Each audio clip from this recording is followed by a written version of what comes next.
Just finishing this claim to get Dave back on the road. Nice. I wonder what Dave's doing.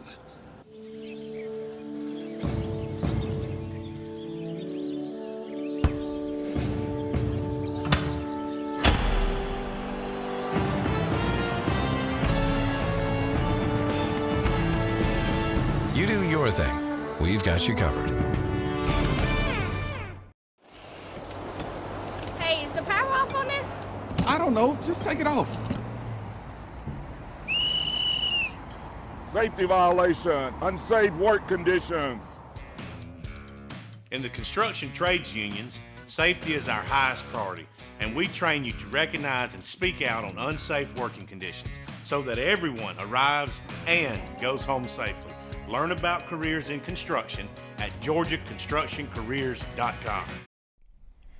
Good afternoon and welcome to the 342nd episode of the Alfa Insurance Georgia Prep Sports Drive for the GHSA State Title. Today we're going to have a special guest, his first time on the show, that is Zach Slaney. He's the new head coach at Kings Ridge, and it's a program that they've made the playoffs twice.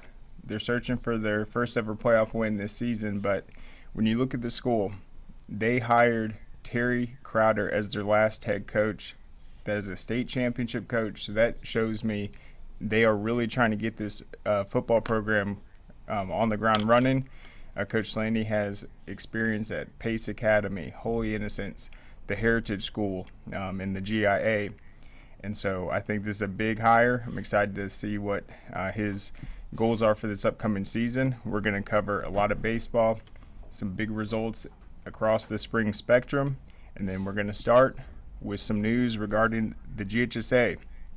So Robin Hines, the former executive director, announced last year that this would be his final run.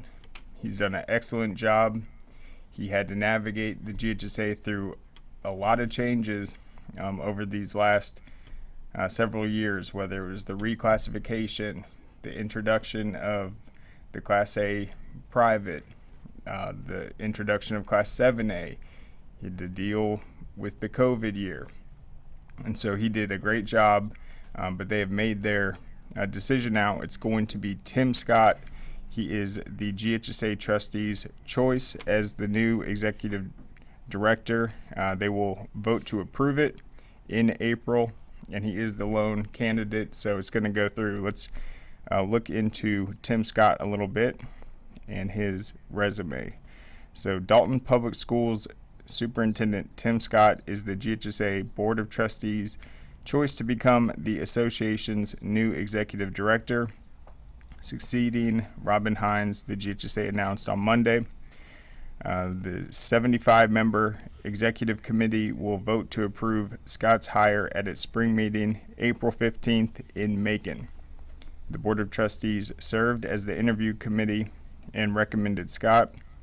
This is a quote from GHSA President Jim Finch. It says, "We are excited about Dr. Tim Scott and enriching experience for our student athletes." Finch said the board interviewed 2 other candidates, but declined to identify them Monday. Hines announced his retirement effective at the end of this academic year on November 29th. He has been the executive director since 2017. Scott, he was Dalton superintendent since 2018. He was the assistant superintendent of district operations within the Douglas County school system before taking his current position. He has been the principal at Douglas County High School, Dublin High School, and his alma mater, Northside Warner Robins, and was an assistant principal at Lassiter High School and Warner Robins. So he's been all over the state.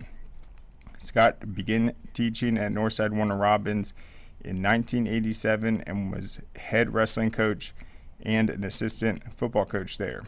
In 2007, Hines replaced Scott as Northside's principal and served for 2 years before becoming Houston County Schools superintendent. Scott would become the 7th full-time executive director in GHSA history. The new job would start July 1st. Hines said he would remain in an advisory capacity as long as needed. Hines was the first GHSA executive director not promoted from within. Scott is going to be the second. So there you have it, big news, and that will get voted on in just about a month. All right, so a couple other headlines we missed from over the weekend was the GHSA Riflery State Championships. That is one of the first state championships that's usually crowned at the beginning of spring, and Camden County was able to defend its title. They defended its state championship over the weekend at the Ware County Shooting Complex. The victory marked the program's second title after capturing the first championship last season when the Wildcats set the state championship team record of 1,175 points. The Wildcats fired a 2,338-point team total in the three-position air rifle format to beat second-place Tallulah Falls and East Coweta, who's won multiple state titles over the years. Statesboro's Caitlin Sullivan was the individual champion with a score of 466.9 points, narrowly beating Camden's Jordan De Jesus 465.3, and then Lumpkin County's Liv Lusky. So shout out to Caitlin Sullivan. She wins the individual title, but Camden County wins the team title, and that wraps up the riflery season. And it is a sport that's truly co-ed, and I actually saw an interesting article, it's probably about 4 or 5 years ago, and riflery is big in the state of Hawaii. They have a really competitive state championship and season there, but a lot of the individual champions, the majority are females. They're women, so they've been taking up the sport, and that's something I'll pull up some articles, but it's worth looking into, and that's a great accomplishment, a new state record for Camden County. All right, let's go to a big result last night regarding lacrosse, and that is the Walton Raiders played a very difficult schedule. They had won 9 straight going into last night's road trip to Roswell, one of the best teams in the state and definitely the most dominant team we saw last season. They did have to replace a lot, but Walton was coming off a tough stretch. They won by 1 goal at Lassiter, and one of the things I pointed out, Coach Spots is very versatile. If he feels like he needs to go with a defensive strategy for his game plan, if he feels like that's the strength of his team, he's going to adapt. He's going to game plan, watch film on how he can take advantage defensively. If he has a team that has a lot of great scorers, he'll be more aggressive. But there's no doubt this year's team has been defensive oriented. They shut out Kennesaw Mountain. They beat Lassiter 7-6. They beat defending state champion West Forsyth 8-5. West Forsyth last year was the first team to ever score 10 goals on Lambert twice in a season. So they're a great offensive team. Walton held them to 5 goals. They beat Harrison 5-4. Blessed Trinity 8-7. North Cobb 14-2. Westminster 15-6. So that's an example of them holding opponents to just 5-6 goals.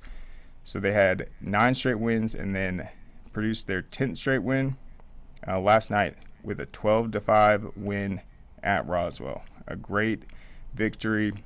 Defense was on point. Offense is starting to heat up as well.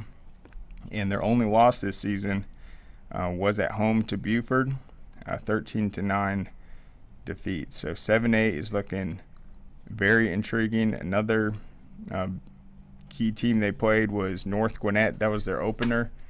North Gwinnett lost that one 17-7. They're starting to get going, but they've beaten the defending 7A state champ. They just beat the defending 6-5A state champ with Roswell, and we'll see if they can close out the season and carry this win streak into the playoffs. They're going to play at Pope on Friday. Then they got Marietta, Cherokee, North Paulding, and Wheeler. Currently, they're 3-0 in Region 2 or Area 2 in Class 7A. So Walden's been solid every single season, but it seems like they've lost some close games. This season, they're winning the 1-goal games. So they're playing clutch. The defense is coming through in the end, and they are on fire right now. And we'll see how the rankings shake out. But that is a big victory at Roswell. And then, as I mentioned, the next one at Pope on Friday. All right, so let's look real quick. We got some other sports. I told you guys that the spring blog started on Tuesday. They also run on Thursday. Those are on the AJC. It's a good way to take all the statewide storylines, condense them into a weekly or bi-weekly update. But this is what they have to say on the girls' side of lacrosse. Milton girls eyeing consistency, but still dominating. They are the 6-time defending state champs. I think they've won 15 or 17. Yeah, they've won 16 state titles overall. They are 9-0, 7-0 in their area. They're obviously undefeated within the state. USA Lacrosse Magazine has them ranked number 2 in the South Regional rankings, obviously led by Coach Godby. And so far, the Eagles, which has won every GHSA lacrosse championship except 2. They lost to Walton one year, and I can't remember who the other team was that beat them. They continue to dominate. They're in line for a 7th straight state title, 17th overall. And so far this season, they have 3 wins over top 10 teams. They beat number 3 South Forsyth 16-1, number 9 West Forsyth 14-5, and then Class 5A to 7A's number 10 ranked Lassiter 12-2. It's the closest game they've played all season. One of the closest any Georgia team has come within Milton in probably the entire course of that 6-year streak of state titles. And in fact, Lassiter, that's the only win that was not decided by 8 or more goals. The Eagles are entering a critical stretch in the regular season, and now they're going to begin their annual Legacy Cup, where they will host Maryland's Good Counsel, North Carolina's Cardinal Gibbons, and Texas's Hawkaway from Thursday to Saturday this week. All 3 opponents are ranked regionally in the USA Lacrosse Magazine's top 10. Next is a game against Class 5A to 6A's Pope. They're ranked number 8 right now, and then they'll make their annual trip to Virginia, where they'll play St. Stephen's, St. Agnes, and Paul. That'll be on April 6th. Eagles coach Tim Godby, in his 20th season, wants to see more consistency from the team moving forward. And these are annual trips, and when you look at the growing popularity of Georgia's lacrosse, we talked to Coach Nash last week, and he was talking about how Florida is scheduling Georgia teams now because lacrosse is taking off in Georgia. It's convenient, but 10 years ago, Georgia was scheduling these Maryland teams, these Virginia teams, where lacrosse has already been established, and Milton's been a key player in that, challenging themselves every single year. And so it's always interesting to see how they're going to stack up against these powerhouses this year. And I thought another interesting thing that Coach Nash pointed out when they went down to test themselves against the best Florida has, besides getting a trip to the beach, he said it was the first time his team played a game on grass all season long. And that's because there's not a lot of turf fields down in Florida. You'd have to have some pretty good modern draining, I guess, or else the Florida rain would just put those pellets all over the place. So that's probably why there's not as many turf fields down there. But certainly a challenge in a sport like lacrosse to go from turf to regular grass. But Coach Cobby says we're looking for continued improvement and to take our game to another level. We're winning games, but we're not pleased with how we're playing all the time. We talked about the close call against Lassiter. We've been inconsistent in part because we're a fairly young team with one returning senior who played and just one senior starter. We'll have one good quarter, then one bad quarter, so we're trying to string things together and have the girls understand better decision-making with the ball, better shot selection, and better communication. We're looking for someone to be more vocal. It's part of having a new team, but we're at this mid-season point, so things need to improve for us to make a postseason run. They returned 6 starters in total from last year's 20-2 team. All those losses were out of state, and they are led by junior goaltender Gabby Henry. She's already committed to the Arizona State and is one of 7 juniors committed to play at the next level. So young team, but they are not going to be taking any steps back next year, and that is a great post just to look at the Milton program. Let's go ahead. In this first segment, we're going to come back. I'm going to talk a little more on the baseball side, but let's thank our sponsors first. What you doing? Hey, just finishing this claim to get Dave back on the road. Nice. I wonder what Dave's doing.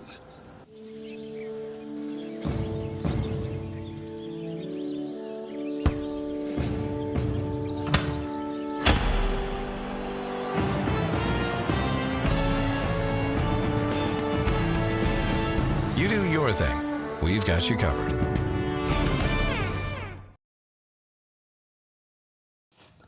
Hey, does it matter if this leaks? It don't matter to me, can't see it from my house. Illegal use of hands, improper training. GeorgiaConstructionCareers.com has 14 different highly skilled trades with tuition-free training in our certified apprenticeship programs to train you the right way. Find your career at GeorgiaConstructionCareers.com. All right, welcome back. So another top performer I want to get into. This happened last night. North Cobb Christian Girls Lacrosse. Sophie Peterson Brown.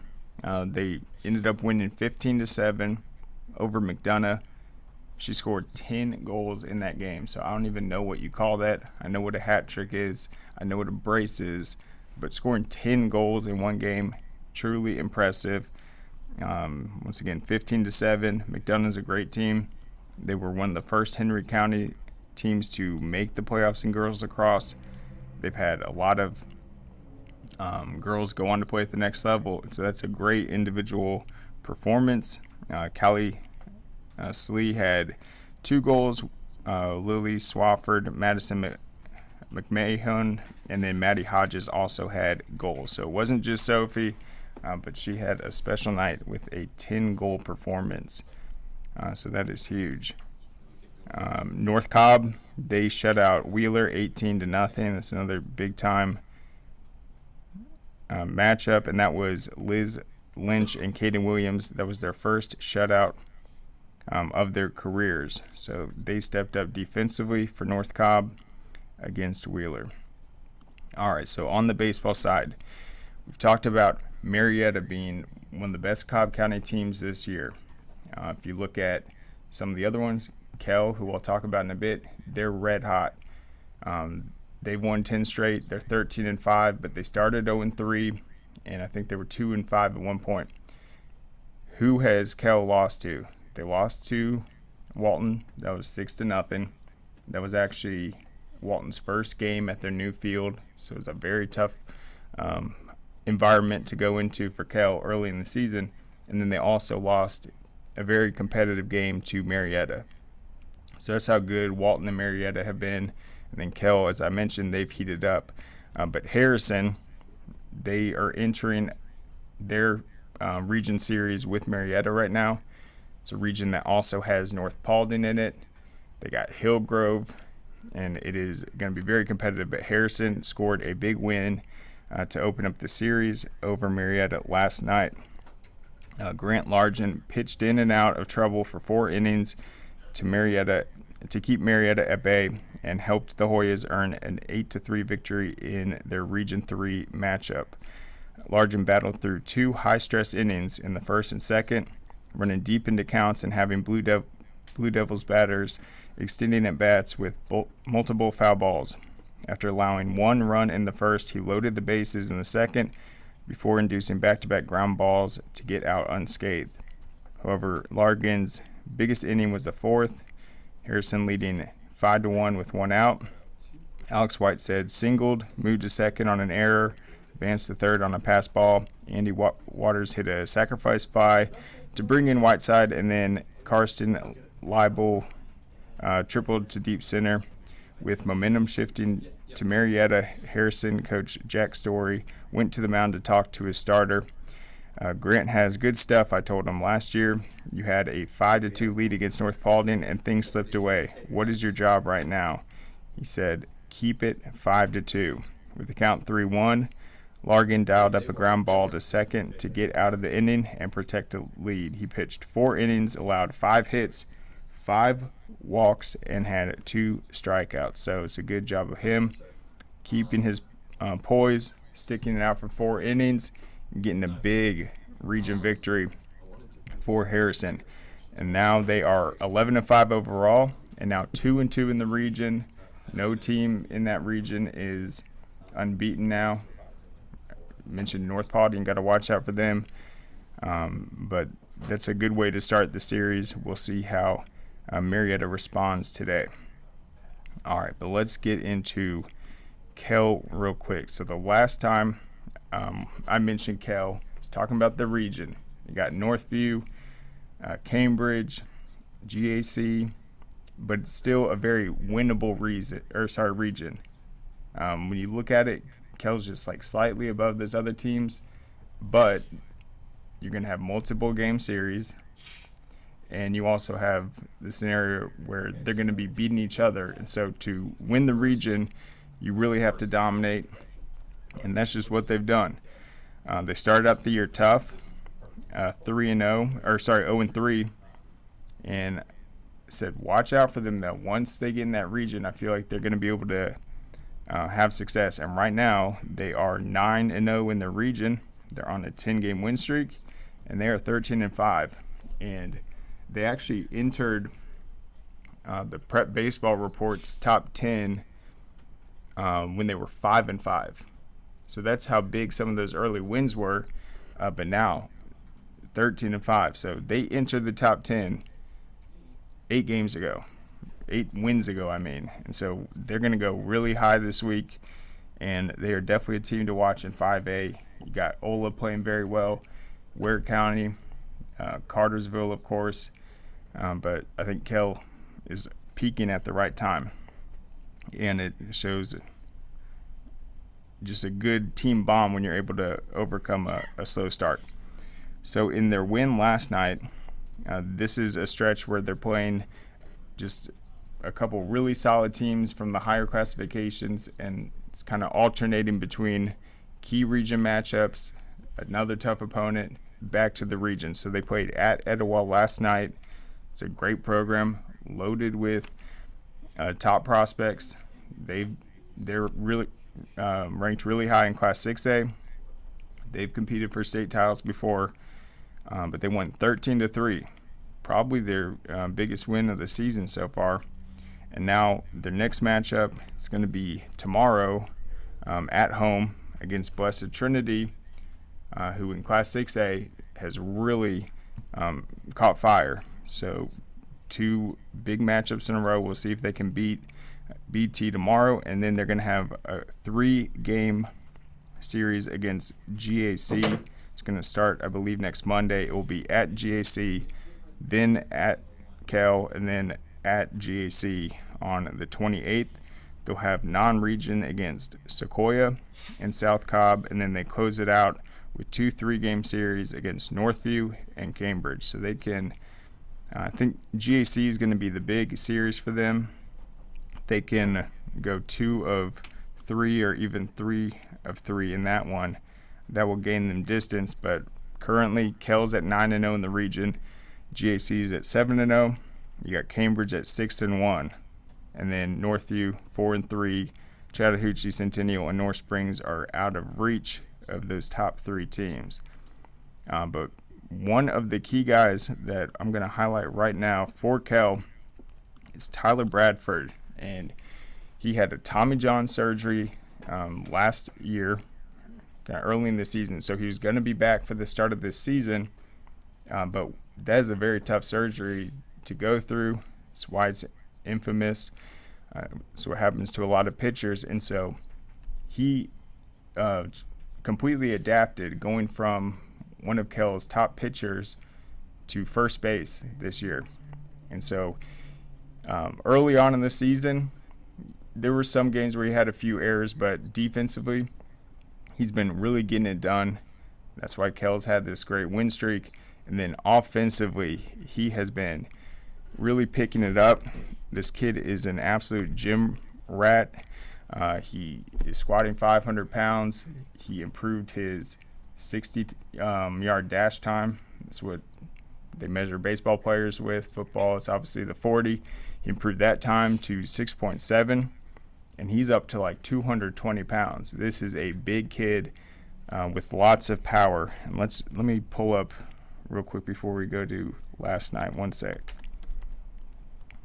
Because he had another big-time series. All right, so right now, yeah, he's 6 foot, 210 pounds, can play third base, first base. He was a right-handed pitcher. He's on the Texas Ranger scout team. He has a 4.2 GPA. He is a senior. He remains uncommitted. But, yeah, let's just go back to this was, what series was that? One sec. This was the series right before Etowah. That was the North Springs one. He went 7 of 10 in that 3-game series. They obviously swept him. 2 doubles, 7 RBI. That's a 700 batting average, 900 slugging percentage. And then so far within the region, he is batting .588. So he is on absolute fire. And then last night, he hit his first home run of the season, dead center field, I believe against a lefty. And when we watch this clip, you can tell the Etowah pitcher knew. He was like, why did you tell me to throw a fastball? So now it's going to be interesting when you have this Tyler Bradford kid. He's batting third in the lineup. You throw a fastball to him, he's going to jump on it, hits it way over dead center, would have gone out of any of these fields. You can see the big wall. But now pitcher's going to think twice. So when you take away one pitch, the fastball, and you make them go into their arsenal, I think he can really start picking it up. He's red hot with the bat right now. He's training like crazy, and we'll break this down right now. But let's go to this is from last night, their 13-3 win over Etowah. Tyler Bradford just absolutely blistering one into the trees. And you see the ump. As soon as he hits it, he just pulls out another ball. All right, so let's look at this swing. He's rounding the bases right now. Teammates are pumped up. First one of the season. All right, so here it comes. Boom. And you can't even see it. It is like up in the trees. And one of his teammates from Travel Ball is playing center field, and as soon as he saw it, he barely even moved. And he has had a bunch of hits this year. Go up against the warning track. He's come close, but he's really been putting in the work. And you see the timing. Boom. Picture perfect. And he said he knew it was gone because he's had some close calls, but this one, and if you had the volume on that, it is ear piercing with that bing, with that metal sound. So congrats to Tyler. It's a big moment for him. Etowah is a great test, and once again, the next game for Kell is going to be against Blessed Trinity. Be a top 10 matchup because BT's been ranked. Obviously, Kel entered the polls a few weeks ago, and now they are really surging.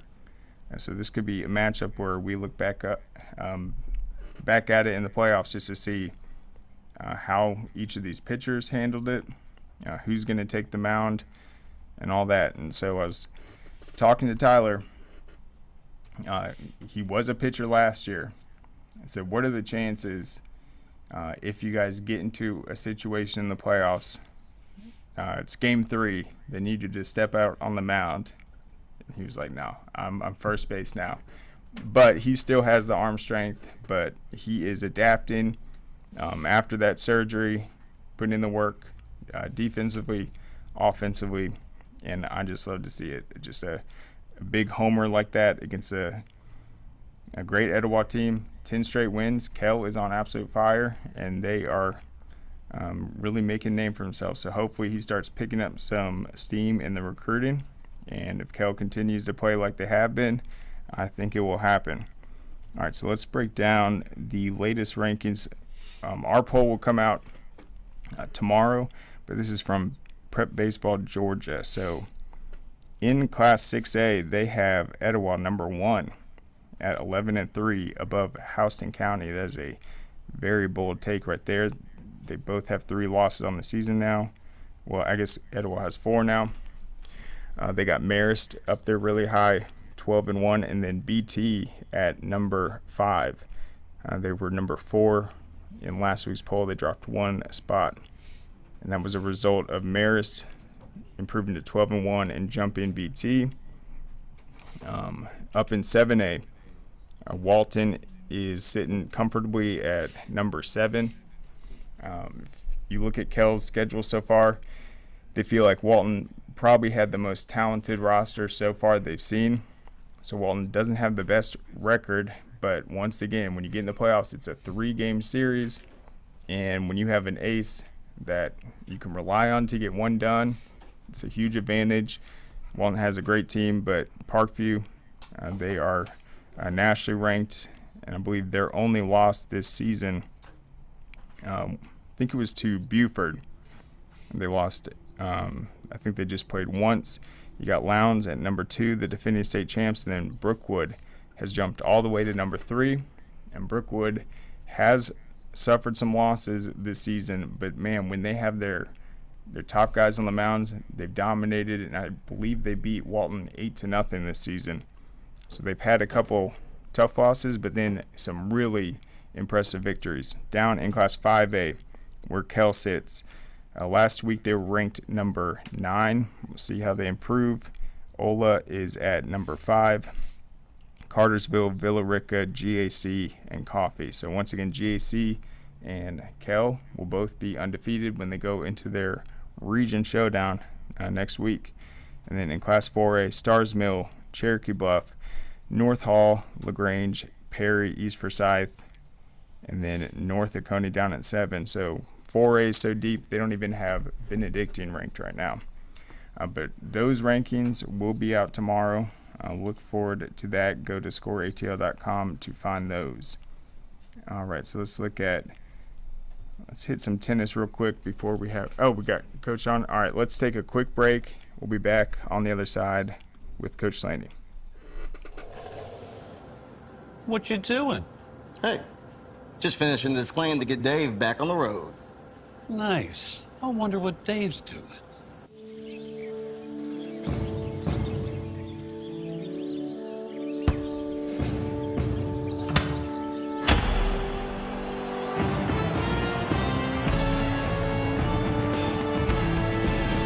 You do your thing. We've got you covered. Dang, where you get this car? You need to join the union. The union? Absolutely. You can get 10 of these. Union construction workers earn the highest wages with the best benefits and the most protection in the construction industry. Find your career in construction. Go to GeorgiaConstructionCareers.com and start your future today.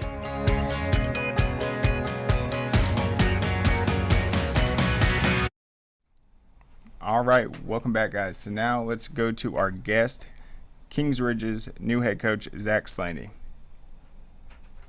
Hey, Coach, how's it going? Hey, Craig, I appreciate you having me on. Good. How about you, Craig? I appreciate you having me on.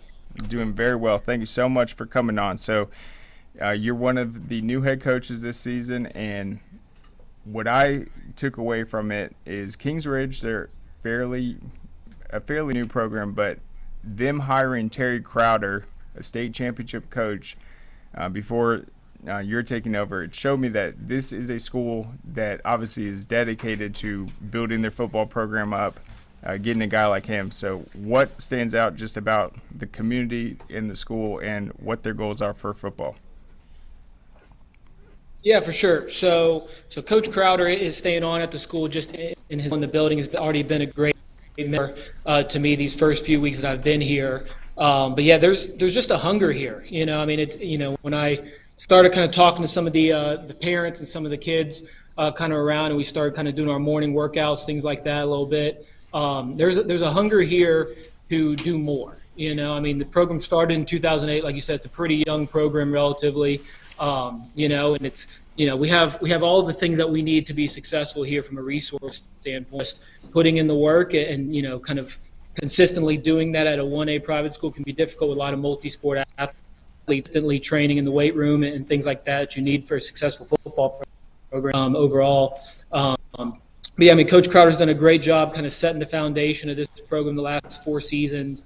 And I'm excited to take it for him and to continue to build it. I mean, we're one of the fastest growing areas in the state of Georgia from a population standpoint here as well. And, like you said, with some new administration, new leadership the last few years, with the new head of school in the last 2 years as well, there's a hunger here and a desire from the kids and the parents alike to make this program successful. And you are a Roswell native, so where did you go to high school? So I actually went to the Heritage School in Noonan, Georgia for football. I was on their first ever football team there in 2006. So I kind of had that opportunity, that experience as a player to be part of a young and kind of new football program in that way and kind of see the good things, the bad, and things like that from that end. Had the opportunity to go back there to start my coaching career and teaching career as well when I got out of college at Georgia Tech. Before having opportunities at Pace and Holy Innocents. But yeah, me and my wife live in the Roswell area now, and so we're not far away from here at all, and we're part of this community. And but I grew up in Tyrone, Georgia, Sandy Creek district, but went to the Heritage School in Noonan, Georgia. Gotcha. All right. So, and in terms of your previous stops, I've got to say what Holy Innocents was able to do these last few seasons really impressed me, because that was not an easy jump. You guys go into 4A. It's a team that hadn't really tasted that much playoff success, but man, you guys really had a special run. So how did you guys kind of energize that program and be able to maximize the talent you guys had?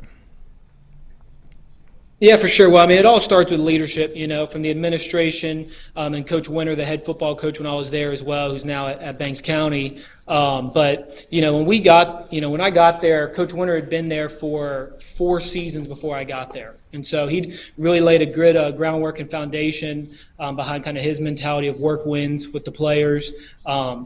And from there, when I got there in 21, we had a great, strong group of seniors and juniors who a lot of them went on to some college opportunities as well. And we had 2 really talented sophomores in Jacoby Murray and Zach Jackson, who are one's committed to Stanford and one's going to Duke in the fall next year.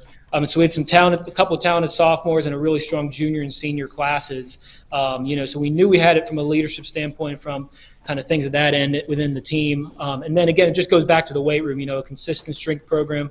And at a private school, it can be difficult to get all the kids in strength class during their school day, but we were able to make that happen there. And, that kind of laid the groundwork and the foundation with the work wins mentality to really kind of bring that gritty kind of edge of football as we're running flex bone triple option there to the private school level. But making that jump from 1A private all the way up to 4A, it was just us and Trinity Christian who did that. And, it was a challenge at first. I mean, it was an adjustment, from a physicality standpoint, from a depth standpoint. I mean, consistently we had, 70, 75 kids in our varsity JV program combined at Holy Innocents.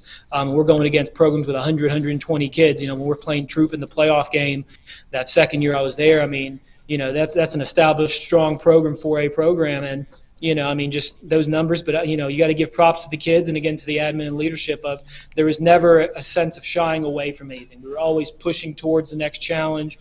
We were always pushing towards, how hard can we go? Again, that idea of work wins. And if you're willing to put in the work, then, you always got a shot and always got a chance to compete. So.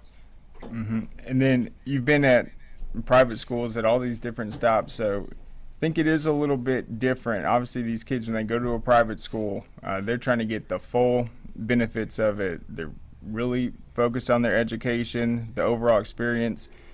Is the schedule slightly different for a private school in terms of spring ball, summer workouts, and how much time you guys get with the players during the off season?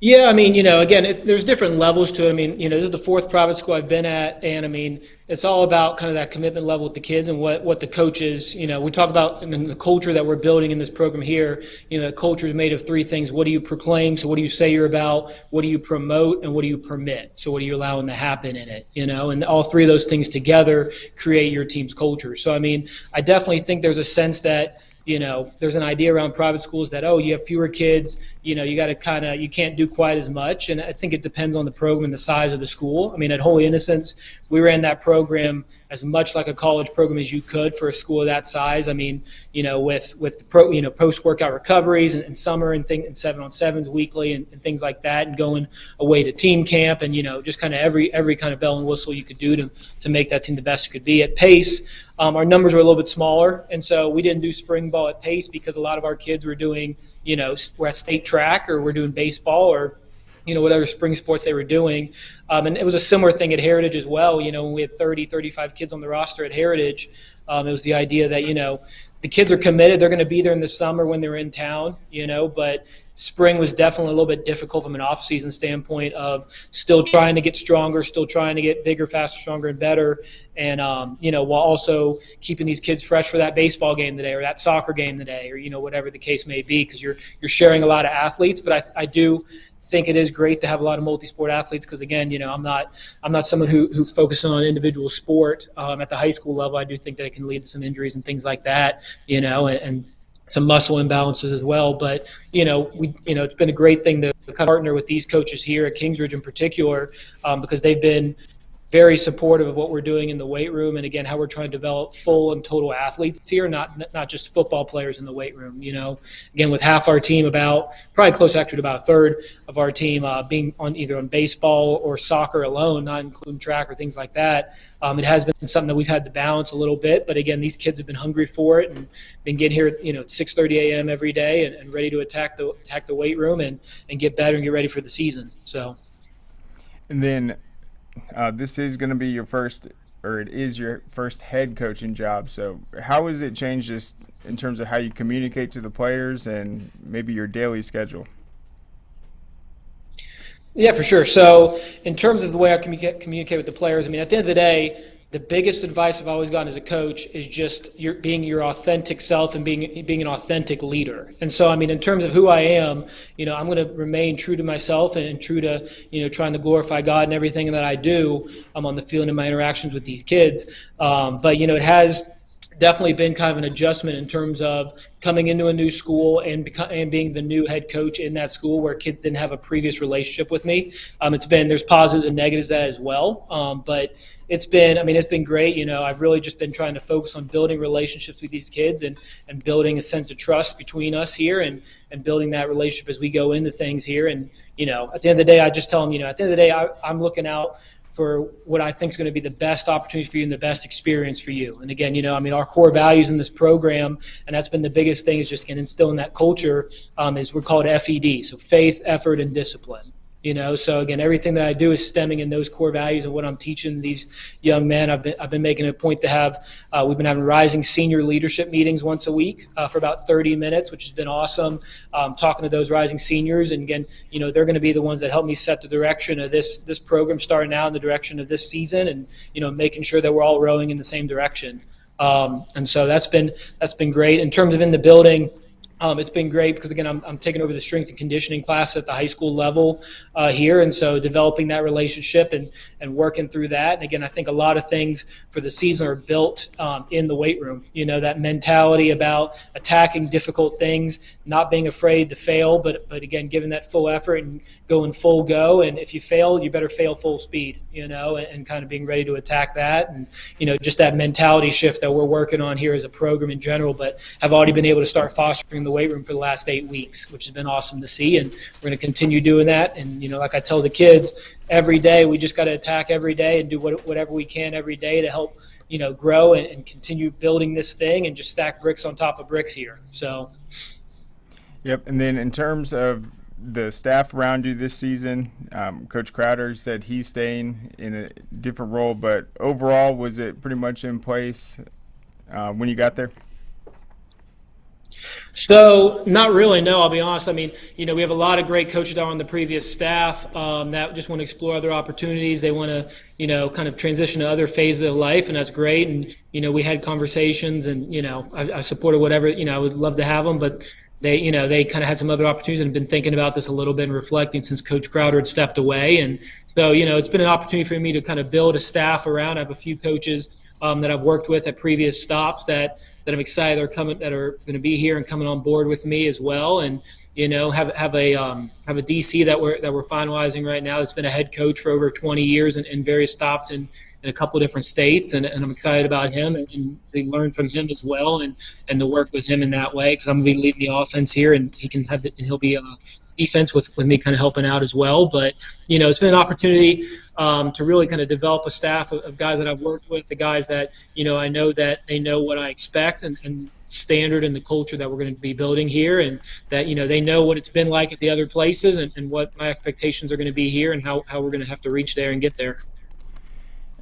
And yeah, so you've been an offensive coordinator, quarterback coach. You said you're going to be more hands-on with this year's offense. So who are some of the guys that early on, since you've gotten there, have that experience from last year that you're excited to work with?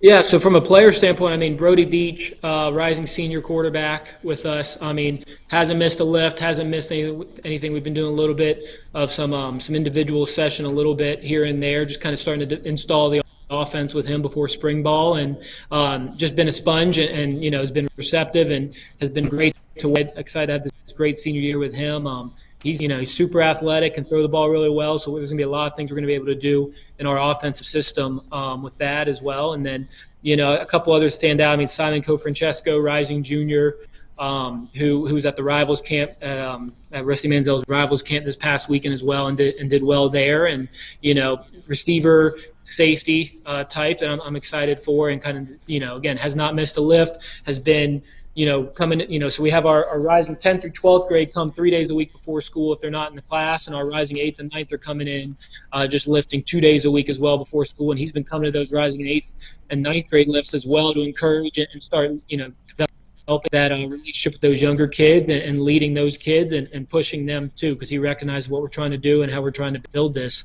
And so I can't say enough great things about him either. Austin Dry's another one, B-back, defensive end type that I'm excited for, you know, and just, you know, a physical runner, hard-nosed kid that I'm excited to work with. And, I mean, the list goes on and on. I mean, we got 46 kids on the roster for next year when we have 28 kids that were coming back from last year's team. So we've added a lot of names and faces from in the building that are excited about what we're doing in the program and coming out. And, you know, and so we've been, you know, but again, I have a list of 15 guys if I had the time that I could talk about. But I mean, those are a few that stand out right away. So.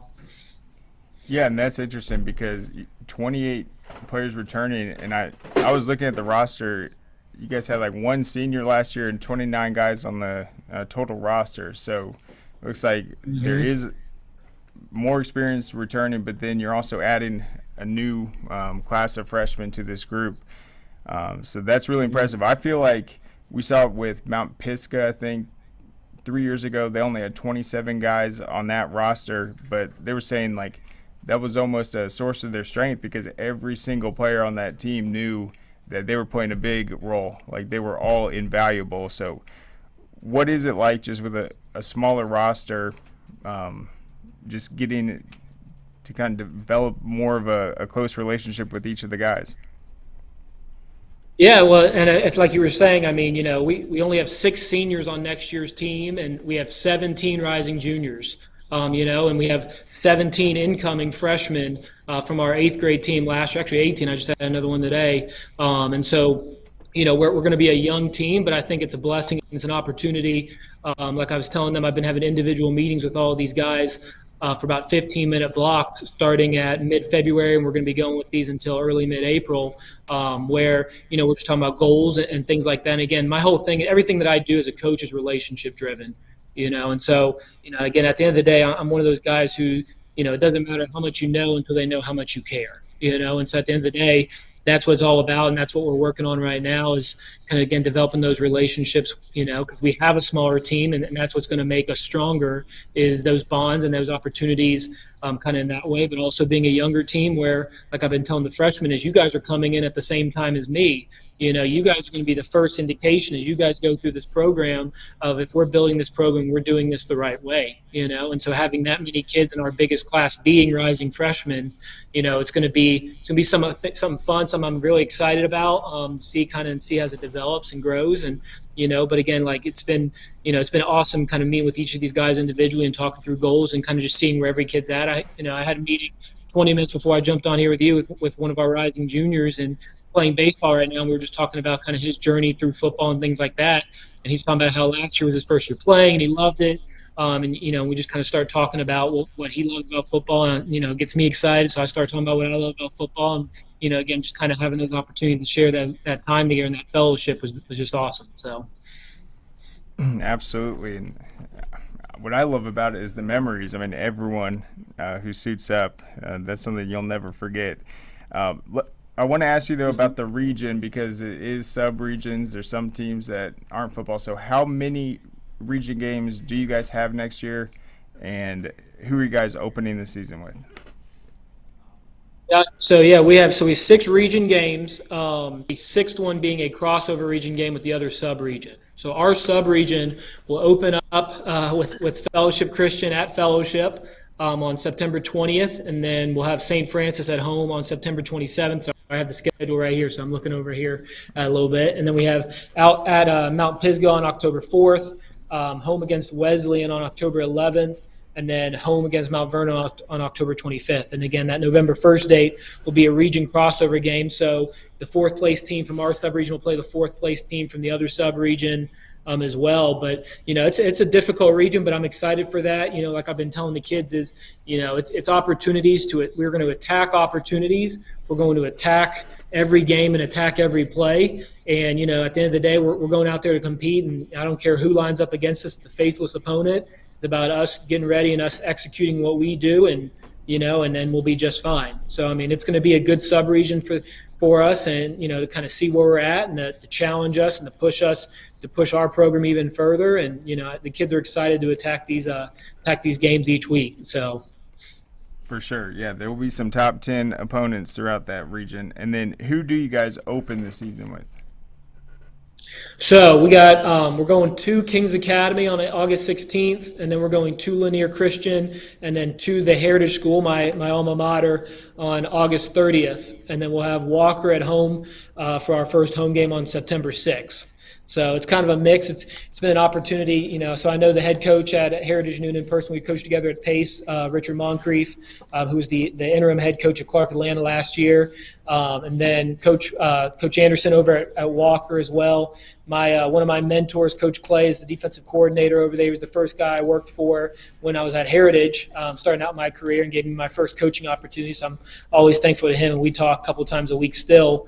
And then Coach Edwards, who just got hired over in Mount Vernon, we were together at Pace as well, and we keep in touch. And so the schedule has, a lot of friends that we're all getting our head coaching opportunities now. And it's going to be awesome to have these experiences with them, and we're excited to play and compete with these guys and see how we do and just, again, attack every play and attack every game, For sure is. So it's going to be exciting. We can't wait for the season to kick off. And from what I remember, is Walker, they return into a region schedule? Were they kind of in They are.